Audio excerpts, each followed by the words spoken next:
প্রিয় শিক্ষার্থীরা, আজকের আইসিটি ভিডিও ক্লাসে তোমাদের সবাইকে আমন্ত্রণ জানাচ্ছি। আজকে তোমাদের বইয়ে পঞ্চম অধ্যায় প্রোগ্রামিং চ্যাপ্টার থেকে সি প্রোগ্রাম সি প্রোগ্রামে কিছু বিষয় নিয়ে আলোচনা করব। যেমন একটি প্রোগ্রামে কিওয়ার্ড, ভেরিয়েবল, ডাটা টাইপ ব্যবহার ডাটা টাইপ এগুলো একটি প্রোগ্রামে কিভাবে ব্যবহার করা হয় এবং ফরম্যাট স্পেসিফায়ার কি, কেন ব্যবহার করা হয়, এই বিষয়গুলো নিয়ে তোমাদেরকে একটু ব্যবহারিক ধারণা দিব। আশা করি সাথেই থাকবে। আমরা প্রথমে একটা এমটি ফাইল নিব। ফাইল নিও MT.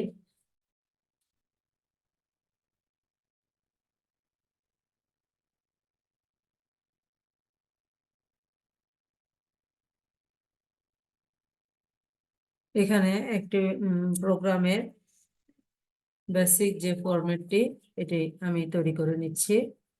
Int main, second bracket,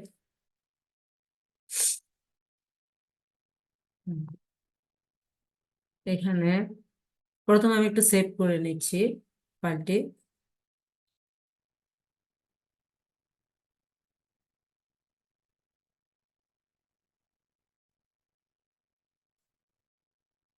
আচ্ছা, এখানে আমি একটি ইন্টিজার টাইপের একটি ডাটা আমি প্রিন্ট কিভাবে করতে হয় প্রথমে সেটি দেখছি।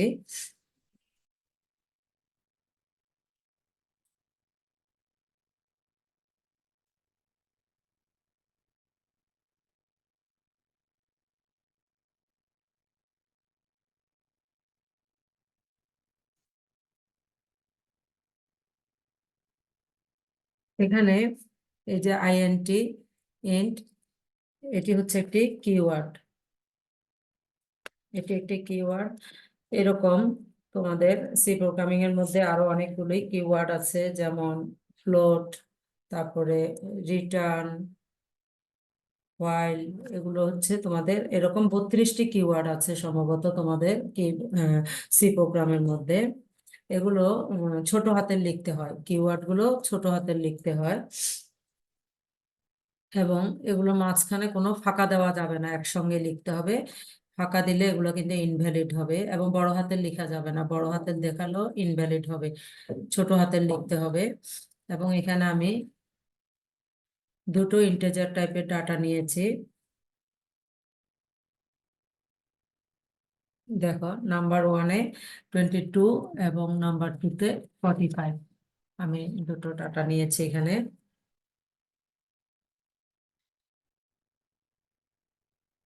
আচ্ছা, এরপরে আমি এখানে আহ, এই এখানে আমি যে ভেরিয়েবলটা আমার নাম্বার ওয়ান, এখানে আমি ভেরিয়েবলের মধ্যে আমি একটি মান বা একটি ডাটা রেখেছি। ভেরিয়েবল হচ্ছে প্রোগ্রামে কোনো নাম দিয়ে যদি তার মধ্যে ডাটা রাখা হয় তাহলে সেটা হচ্ছে ভেরিয়েবল।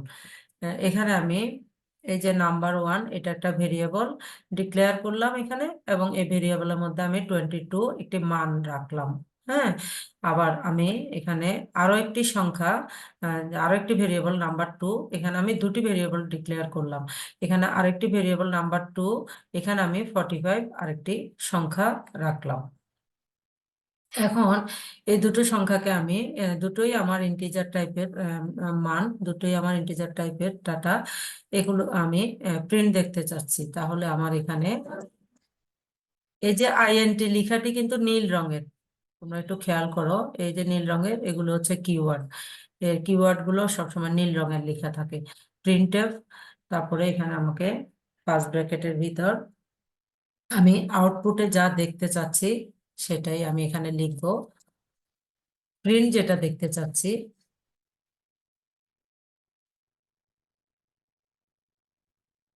প্রিন্টটা আমি যেভাবে দেখতে চাচ্ছি সেটাই আমি এখানে লিখব। নাম্বার ইজ, এখানে আমাকে একটা ফরম্যাট স্পেসিফায়ার দিতে হবে। আমরা জানি যে যখন কোনো একটি পূর্ণ সংখ্যা হয় বা ইন্টিজার টাইপের যখন ডাটা হয় তখন এটার ফরম্যাট স্পেসিফায়ার হচ্ছে %d। হ্যাঁ, আর যখন এটা ফ্লোট টাইপ বা ভগ্নাংশ হয় তখন এটা হচ্ছে %f। আবার যখন ক্যারেক্টার টাইপের হয় তখন %c। এগুলো হচ্ছে ফরম্যাট স্পেসিফায়ার। ফরম্যাট স্পেসিফায়ার ব্যবহার করতে হবে, ফরম্যাট স্পেসিফায়ার ব্যবহার না করলে আমার আউটপুটে সংখ্যাটি দেখাবে না। ফরম্যাট স্পেসিফায়ার যখন এখানে আমার প্রোগ্রামটি মেইন ফাংশন থেকে শুরু হলো, শুরু হয়ে তারপরে আমার একটু এরপর আমার এই যে এখান থেকে প্রথমে মেইন ফাংশন থেকে শুরু হলো আমার প্রোগ্রামটি, এরপর আমার এখানে আসলো, এখানে আসার পরে এরপর আমি প্রিন্ট দিতে চাচ্ছি, এখানে আসলো, আসার পরে সে এখানে ফরম্যাট স্পেসিফায়ার যখন %d দেখলো, এখানে কিন্তু সে শুধু %d তে সে বুঝলো এটা একটা, এখানে একটা ডাটা দিতে হবে, সেটা হচ্ছে ইন্টিজার টাইপের ডাটা। কিন্তু সে সংখ্যাটা কিন্তু মানটা কিন্তু সে জানে না, শুধু সে জানে যে সংখ্যাটা হচ্ছে ইন্টিজার টাইপের। তখন সে কি করবে, ওই যে এখানে নাম 1টা যখন সে দেখবে, নাম 1টা দেখার পরে সে তখন ওই যে ভেরিয়েবলের কাছে যাবে, যাওয়ার পরে সে দেখবে নাম্বার ওয়ানের মধ্যে 22 দেওয়া আছে, তখন সে কি করবে, এখানে 22টা প্রিন্ট দিবে আমাকে, 22টা প্রিন্ট দিবে। আচ্ছা, এরপরে আমি আবার আরেকটা প্রিন্টএফ নিলাম। আচ্ছা, এখানে আমি ওই যে দ্বিতীয় যে নাম্বারটি, এই দ্বিতীয় ভেরিয়েবলের মধ্যে যে মানটি আছে এটি দেখার জন্য আমি এখানে, এখানেও %d দিব যেহেতু আমার ইন্টিজার টাইপের ডাটা। আর এখানে আমাকে নাম্বার 2 এটা লিখে দিতে হবে, কারণ এখানে নাম্বার 2তে যখন যাবে তখনই সে ওই এই নাম্বার 2 ভেরিয়েবলের মধ্যে যে মানটা আছে সে মানটাকেই সে এখানে প্রিন্ট দিবে আমাকে। কিন্তু শুধু আমি যদি ফরম্যাট স্পেসিফায়ার দিয়ে রেখে দেই তাহলে কিন্তু সে সংখ্যাটা জানবে না, শুধু ফরম্যাট স্পেসিফায়ার দিয়ে সে বুঝতে পারলো যে সংখ্যাটা হচ্ছে ইন্টিজার টাইপের, এটা সে বুঝতে পারলো, কিন্তু সে সংখ্যাটার জন্য সে ভেরিয়েবলের কাছে যাবে, যাওয়ার পরে ভেরিয়েবল থেকে সে সংখ্যাটা নিবে এবং প্রিন্ট দিবে। আচ্ছা, আমি একটু আউটপুটটা দেখি।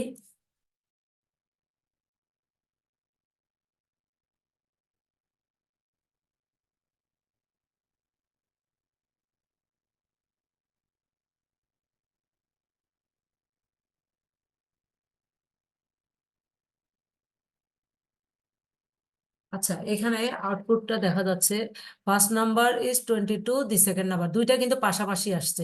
কিন্তু আমি যদি পাশাপাশি না লিখে যদি নিচে লিখতে চাই তাহলে কি লিখবো একটু দেখো তোমরা। আমি যে দুইটা সংখ্যা যেভাবে আছে এরকম নিচে নিচে যদি দিতে চাই তাহলে দেখো এখানে আমি একটা /n দিয়ে দিলাম, দুটো /n দিলাম আমি এখানে, তাহলে দেখো কিরকম আসে। এবার আউটপুটটা কিভাবে আসে দেখো, যে প্রথমটা থেকে দ্বিতীয়টা কিন্তু উম, 2 ঘর নিচে নেমে গিয়েছে, দুইবার আমি এন ব্যবহার করেছি /n, এই জন্য দুইবার আমার এখানে ব্রেক নিয়ে নিয়েছে, দুইবার দুটি লাইন নিচে নেমে গিয়েছে। তাহলে তোমরা এটা বুঝতে পেরেছো এই জায়গাটা। আচ্ছা, এখানে আরো কিছু জিনিস তোমাদেরকে দেখাইতে যাচ্ছি, যেমন আমি এখানে ভেরিয়েবল ঘোষণাটি এক লাইনও আমি দেখাইতে পারতেছি, এটা একটু দেখো তোমরা কিভাবে করছি আমি। এই যে ইন্ট নাম্বার 1 এবং নাম্বার 2 এই দুটোকে যদি আমি এক লাইনে লিখতে চাই তাহলে আমি কমা দিয়ে আমি চাইলে এক লাইনেও লিখতে পারবো, দেখো একটু।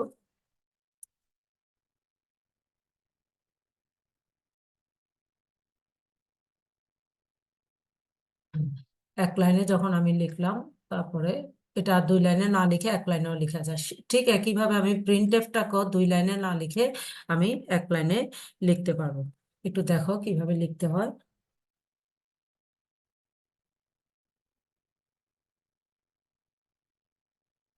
এখানে দুইবার %d দিয়েছি, যেহেতু আমার দুটো এখানে, দুটো আমার ইন্টিজার টাইপের মান নিবে, এই জন্য আমাকে দুইবার %d দিতে হয়েছে এখানে। এবং দুইবারই, প্রথমবার যখন %dটা সে দেখবে তখন সে ভেরিয়েবলের কাছে যাবে, ওই যে এখানে নাম্বার 1 লিখে দিয়েছি, লোকেশনটা দিয়ে দিয়েছি, তখন সে নাম্বার 1-এর মানটা নিবে। এরপরে যখন আবার সে %d পাবে তখন সে আরেকটা ইন্টিজার টাইপের ডাটা তাকে নিতে হবে, তখন সেখানে নাম্বার 2টা দেখবে, দেখার পরে নাম্বার 2 থেকে সে মানটি নিবে, তারপর মানটি প্রিন্ট করবে। আচ্ছা, এরপর আমি আউটপুটটি দেখাচ্ছি তোমাদেরকে।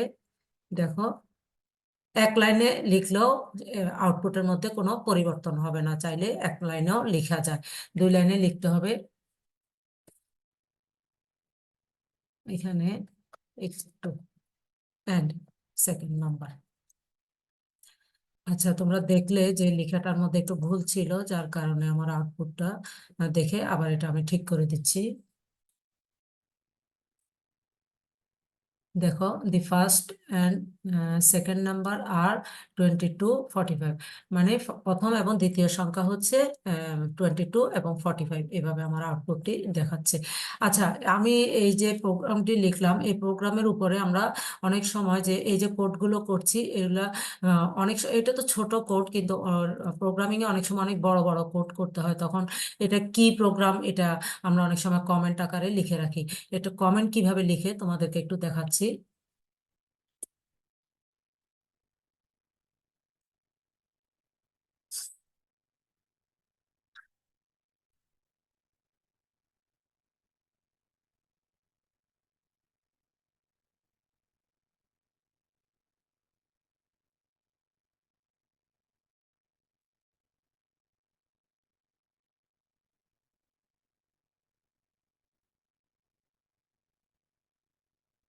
Data types and variables.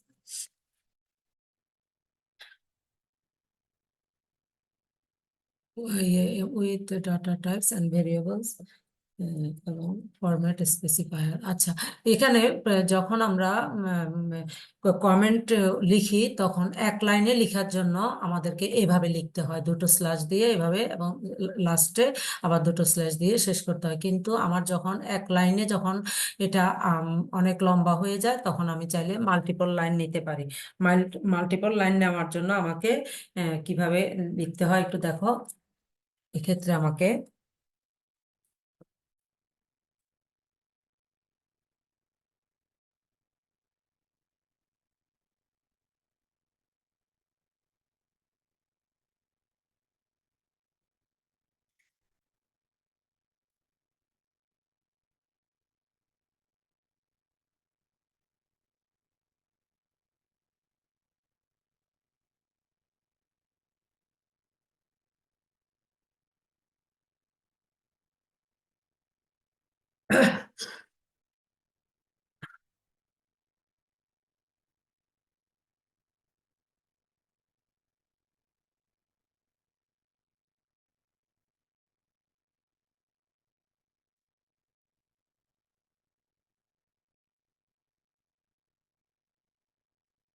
Format specifiers. আচ্ছা, তোমরা এখানে দেখলে যে মাল্টিপল লাইন যখন আমরা কমেন্ট লিখবো, তখন আমাদেরকে এভাবে উম, একটা স্ল্যাশ দিয়ে তারপরে তোমাদের কিবোর্ড থেকে যে স্টারের মতো যে সাইনটি আছে এটি এখানে এভাবে লিখতে হবে। আর হচ্ছে যখন সিঙ্গেল লাইন হবে, একটা লাইন, তখন উপরে যেভাবে লিখেছিলাম প্রথমে ওইভাবে লিখতে হবে তোমাদেরকে।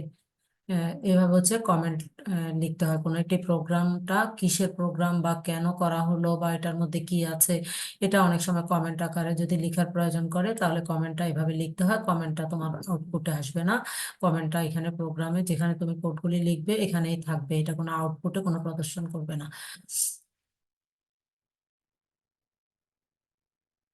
এই যে আউটপুটটা দেখো তোমরা, এখানে কোনো প্রোগ্রাম যে কমেন্ট গুলো লিখেছো এখানে কোনো এটা দেখা যাবে না, এখানে শুধুমাত্র তুমি যে ভেরিয়েবলের মধ্যে মানগুলো রেখেছো সেই মানগুলোই তোমাকে প্রিন্ট এর মধ্যে যা তুমি লিখেছো সেটাই তোমাকে এখানে দেখাচ্ছে। প্রিন্ট এর মধ্যে তুমি যেভাবে আউটপুটটা দেখতে চাচ্ছো ওইটা তুমি লিখে দিবে। আর হচ্ছে প্রোগ্রামের প্রোগ্রাম থেকেই তোমার ভেরিয়েবলের মধ্যে যে মানগুলো আছে সেই মানগুলো সে নিয়ে নিবে। এভাবে তোমাকে প্রিন্ট দেখাবে, সে কম্পিউটার নিজে প্রিন্ট দেখাবে এভাবে। আচ্ছা, আজকে তোমরা এখানে আইএনটি যেটা তোমরা এটা দেখলে, এগুলো হচ্ছে তোমাদের কিওয়ার্ড বললাম, তোমরা কিওয়ার্ড গুলো দেখলে। তারপরে হচ্ছে ডেটা টাইপ। ডেটা টাইপ হচ্ছে যখন পূর্ণ সংখ্যা থাকে, পূর্ণ সংখ্যা যেগুলো থাকে সেগুলো হচ্ছে ইন্টিজার টাইপের। তাহলে এটা হচ্ছে টাইপ, ওই এটার ডাটাটার টাইপ হচ্ছে ইন্টিজার টাইপ। আর ইন্টিজার টাইপের যখন হয় তখন এটার জন্য একটা ফরম্যাট স্পেসিফায়ার আছে, সেটা হচ্ছে %d। আর এই ধরনের ডাটা টাইপ আরো আছে, যেমন ভগ্নাংশ যখন থাকে তখন এটাকে আমরা বলি ফ্লোট টাইপ, এটার জন্য আমরা %f ব্যবহার করি। আবার ক্যারেক্টার টাইপ যখন হয় তখন এটাকে আমরা বলি, ক্যারেক্টার টাইপ যখন হয় এটাকে আমরা বলি, এটার স্পেসিফায়ার হচ্ছে %c। এগুলো হচ্ছে ফরম্যাট স্পেসিফায়ার। এগুলো তোমরা বইতে তোমাদের বিস্তারিত পড়বে। এখানে ডাবল ডাবল ডাটাও আছে তোমাদের, এখানে অনেকগুলো আছে তোমাদের এখানে ডাটা টাইপ। আচ্ছা, ক্যারেক্টার টাইপের যখন হয় তখন তোমাদেরকে ভ্যালু রাখার সময় তোমাদেরকে ডবল কোটেশনের ভিতর লিখতে হবে। আমরা তোমাদেরকে একটি ক্যারেক্টার টাইপের ডাটা নিয়ে দেখাচ্ছি তোমাদেরকে, একটু তোমরা দেখো। এটা আইএনটি হবে না, যেহেতু এটা ক্যারেক্টার টাইপের, তাহলে এখানে হবে CHAR। এখানে আমার ভেরিয়েবলের নামটি ভ্যালু, ক্যারেক্টার ভ্যালু।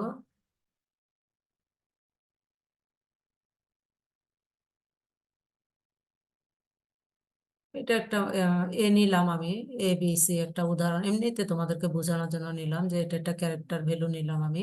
এখানে এই ভ্যালুটা হচ্ছে ভেরিয়েবল, এটার মধ্যে আমি এটা মানটি রাখলাম। আর CHAR এটা দেখে এটা ক্যারেক্টার টাইপের ডাটা বা ক্যারেক্টার টাইপের মান, এটা বোঝা যাচ্ছে। এটা দেখবো। এরপর আমরা এটা প্রিন্টএফ কিভাবে লিখবো দেখো।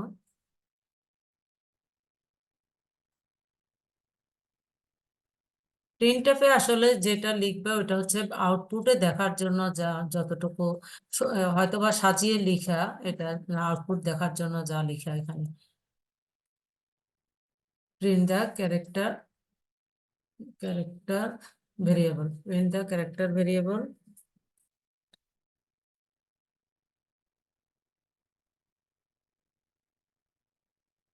Printf print the character variable %c। আচ্ছা, এখানে ভ্যালু লিখতে হবে, কারণ যে ভেরিয়েবলের কাছে যখন যাবে সে ভ্যালুটা যখন দেখবে তখন ওখান থেকে সে এটা পাবে, প্রিন্ট দেওয়ার জন্য এটা পাবে সে। আচ্ছা, এটা দেখি আউটপুটটা কি আসে।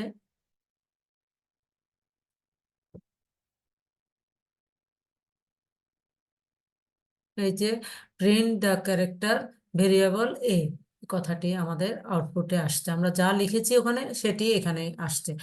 আচ্ছা, এখানে তোমাদেরকে আরেকটি কথা বলি যে তোমাদের যখন তোমরা ভেরিয়েবলের নামটি লিখবে তখন কিন্তু অনেক সময় যে যে আমি একটু আগে তোমাদেরকে ইন্টিজার দেখালাম, ইন্টিজার নাম্বার 1 নাম্বার 2, তখন নাম্বারের সাথে 1 যে লিখবে বা 2 যে লিখবে, একটু দেখো আমি তোমাদেরকে এই যে এই লেখাটার জন্য আমি শুধু দেখাচ্ছি। ইন্টিজারের ক্ষেত্রে 1টা এরকম ফাঁক করে স্পেস দেওয়া যাবে না, স্পেস দিলে এটা কিন্তু তোমার ভুল, এটা দেখানো যাবে না, এটা হবে ইনভ্যালিড, এটা হবে তোমাদের জন্য ইনভ্যালিড। আর তোমাকে সবসময় নাম্বারের সাথে স্পেস না দিয়ে একসাথে 1 লিখতে হবে, বা নাম্বার 2 লিখলে সেখানেও নাম্বারের সাথে 2 লেখাটার মধ্যে মাঝখানে স্পেস হতে পারবে না, একসাথে ভেরিয়েবলের নামটি একসাথে হতে হবে, এটি খেয়াল রাখতে হবে। এরকম ফাঁক দিলে এটা হবে ইনভ্যালিড। দেখো, আমি তোমাদেরকে বোঝানোর জন্য ফাঁক দিলাম, এরকম ফাঁক যদি দাও, স্পেস দাও, তাহলে এটাও কিন্তু নাম্বার 1, কিন্তু মাঝখানে ফাঁক, কিন্তু তুমি ফাঁক দিতে চাইলে তুমি এরকম একটা হাইপেনের মতো একটা দাগ দিতে পারবে, দাগ দিতে হবে, কিন্তু দাগটা না ছাড়া শুধু খালি ফাঁক দিতে পারবে না। যদি এরকম একটা দাগ দাও তাহলে ঠিক আছে, কিন্তু তোমার খালি শুধু স্পেস দিবে সেটা হলে ইনভ্যালিড, এরকম হবে। মানে ভেরিয়েবল সবসময় একসঙ্গে থাকতে হবে, ভেরিয়েবলের নামটা একসঙ্গে থাকতে হবে। আর যদি তুমি ফাঁক দিতে চাও তাহলে মাঝখানে অবশ্যই তোমাকে একটা উম, হাই যেটা একটা দাগের মতো হ্যাশ, এটা দাগ বা হাইপেন যেটা বলি, এরকম একটা দিতে হবে তোমাদেরকে। আর একসাথে লিখতে হবে, নাম্বার 1 একসাথে, নাম্বার 2 একসাথে, নাম্বার 3 একসাথে, এভাবে দিতে হবে ভেরিয়েবলের নামগুলোর মধ্যে, স্পেস দেওয়া যাবে না। আচ্ছা, তাহলে তোমরা আজকে কি দেখলে? তোমরা কিওয়ার্ড গুলো জানলে। তোমাদের প্রায় সি প্রোগ্রামের মধ্যে অনেকগুলি কিওয়ার্ড আছে, এগুলো নির্দিষ্ট অর্থ বহন করে কিওয়ার্ড গুলো, এবং প্রোগ্রামের মধ্যে নির্দিষ্ট কাজ সম্পাদন করে কিওয়ার্ড গুলো। যেমন আইএনটি, এটা একটা কিওয়ার্ড। এরকম তোমাদের যেমন রিটার্ন, তারপরে ফ্লোট, হোয়াইল, এরকম অনেকগুলি তোমাদের কিওয়ার্ড আছে। আর এরপরে হচ্ছে ফরম্যাট স্পেসিফায়ার, হচ্ছে তোমাদের পূর্ণ সংখ্যার জন্য %d, ভগ্নাংশের জন্য %f, তারপরে ক্যারেক্টার টাইপের জন্য %c। এরকম ফরম্যাট স্পেসিফায়ার গুলো আছে। ফরম্যাট স্পেসিফায়ার তোমাদেরকে ব্যবহার করতে হবে। ব্যবহার না করলে তোমার আউটপুটের মধ্যে গিয়ে তোমার সংখ্যাটি ওখানে থাকলেও, তুমি যদি এটা লিখো যে প্রিন্ট দ্য ক্যারেক্টার ভেরিয়েবল বা প্রিন্ট দ্য ইন্টিজার ভেরিয়েবল, এরকম যদি তুমি লিখো, %d বা %f লিখে রাখলা, কিন্তু %d ফরম্যাট স্পেসিফায়ার ব্যবহার করলে না, কিন্তু তুমি শুধু লিখে রাখলে, তাহলে কিন্তু তোমার সংখ্যাটি আসবে না, দেখাবে না, তোমার আউটপুটটি প্রিন্টটি দেখাবে না। সেখানে তোমাকে ফরম্যাট স্পেসিফায়ার অবশ্যই দিতেই হবে। আচ্ছা, তোমাদেরকে না হয় ফরম্যাট স্পেসিফায়ার না দিলে আসে কিনা আউটপুটটা একটু দেখি, তোমরা একটু দেখো। আমি ফরম্যাট স্পেসিফায়ারটা না দিয়ে তোমাদেরকে একটু দেখাচ্ছি, একটু দেখো। এই যে %c আমি মুছে ফেললাম। এবার এবার আউটপুটটা দেখো। আউটপুটে দেখবে তোমাদের এই লেখাটি আসবে না। এই দেখো, প্রিন্ট দ্য ক্যারেক্টার ভেরিয়েবল কথাটা আসছে, কিন্তু এ আসে নাই। কিন্তু তুমি তো প্রিন্ট দেখতে চাইছো এ লেখাটা তো আসে নাই। তাহলে তার মানে এখানে তোমাকে স্পেসিফায়ারটা দিতে হবে, ফরম্যাট স্পেসিফায়ার দিতে হবে, %c এটা লিখতে হবে। লেখার পরে দেখো আসছে। আচ্ছা, তোমরা এই ক্লাসটি বারে বারে দেখবে, কোথায় আহ, কি পরিবর্তনের জন্য। আমি একটু স্লো তোমাদের সঙ্গে আলোচনাটি করলাম, যেন তোমরা ছোটখাটো জিনিসগুলো একটু খেয়াল করো। কিভাবে একটি প্রোগ্রাম লিখতে হয়। ছোট ছোট, প্রথম ছোট ছোট লিখো, লিখতে লিখতে দেখবে আস্তে আস্তে আরো বড় বড় প্রোগ্রামগুলো তোমরা বুঝতে পারবে, লিখতে পারবে। আর ইন্টারমিডিয়েটে তোমরা যারা পড়ো, তোমাদের জন্যই তো ক্লাসগুলো। তোমাদের আসলে সি প্রোগ্রাম পরীক্ষাতে খুব একটা কঠিন কিছু আসে না। আমরা সব সময় দেখি খুব একটা কঠিন আসে না, কারণ এখানে প্রশ্ন যারা করে বা আমরা যারা টিচাররা যারা পড়ায়, সবাই জানে যে তোমরা ইন্টারমিডিয়েট লেভেলে পড়ো। তোমাদেরকে সি প্রোগ্রাম অনেক বড় ব্যাপার হলেও তোমাদের জন্য ওইভাবে অত কঠিন করে আসবে না। শুধু তোমরা এখানে এটার বেসিক যে ফরম্যাটটা, এটা সম্পর্কে তোমাদের জ্ঞান থাকতে হবে, এবং এটার যে কিওয়ার্ড গুলো, তারপরে ফরম্যাট স্পেসিফায়ার, তারপরে তোমাদের ডাটা টাইপ, তারপরে তোমাদেরকে এই জিনিসগুলো যদি তোমরা জানো, এবং কিভাবে একটি প্রিন্ট দেওয়ার জন্য তোমাদেরকে যে লাইব্রেরি ফাংশন প্রিন্ট ট্যাব ব্যবহার করতে হয়, অথবা তোমাদেরকে যদি কিবোর্ড থেকে কোনো মান দিতে হয়, যে ইনপুট নিতে হয়, তখন স্ক্যানএফ ব্যবহার করতে হয়। এরকম জিনিসগুলো শুধু তোমরা একটু জানলেই কিন্তু পরীক্ষায় তোমাদের যে প্রশ্নগুলো আসে সি প্রোগ্রাম থেকে, তোমরা আশা করি এগুলো উত্তর দিতে পারবে। আর কঠিন কিছু আসবে বলে মনে হয় না, আসেও না তোমাদের ইন্টারমিডিয়েট লেভেলে। কিন্তু তোমরা সি প্রোগ্রামকে অনেকে ভয় পাও, কিন্তু আমার মনে হয় একটু তোমরা প্র্যাকটিস করো, এবং ক্লাসগুলো একটু ধারাবাহিকভাবে যদি দেখো, এবং সাথে সাথে তোমাদের বইতে আছে যে সব এগুলি সব তোমাদের বইতে লিখে আছে। তবে ব্যবহারিকটা না দেখে শুধু বইতে পড়লে তখন একটু কঠিনই মনে হয়। ব্যবহারিকটা যদি সাথে দেখো এবং বইতে একটু পড়ো, তাহলে তোমাদের কাছে আস্তে আস্তে এগুলো সহজ হয়ে যাবে। আশা করি তোমরা সবাই বুঝতে পেরেছো আমার কথাগুলো। আগামী ক্লাসে ইনশাল্লাহ আবার তোমাদের সঙ্গে কথা হবে। আজকে ক্লাসটি এ পর্যন্ত।